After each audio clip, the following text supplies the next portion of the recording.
చచ్చిపోవాలి.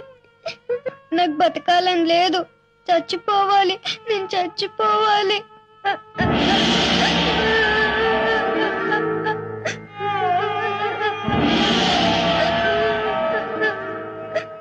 ఎందుకు బంగారు చనిపోవాలనుకుంటున్నావు? నాకు పుట్టుకతోనే కాళ్ళు చేతులు అవిటివైపోయాయి. పిల్లలందరూ ఆడుకుంటుంటే నన్ను చూసి నాకే ఏడుపు వస్తుంది.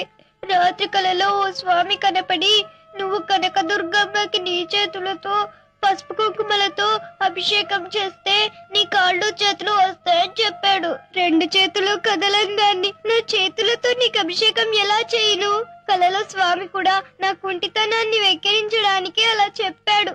నీ ముందే చచ్చిపోతే వచ్చే జన్మలోనైనా ఈ అవిటితనం రాదని నీ పాదాల దగ్గర ప్రాణాలు వదిలేద్దామని వచ్చాను. నన్ను నమ్ముకున్న నా వాళ్ళని నేను చావనివ్వను. కాళ్ళు చేతులు లేని ఈ బతుకు బతకాలని లేదు. నీ అవిటితనం పోతుందిలే. ఎలా పోతుంది? 2 చేతులు లేని దాన్ని ఈ జన్మలో నా చేతులతో నీకు పసుపు కుంకుమలతో అభిషేకం ఎలా చేయగలను? 2 చేతులు కాదు, నా 8 చేతులు నీకిస్తాను.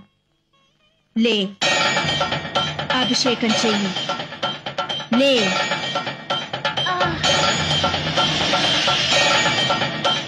అభిషేకం చెయ్యి.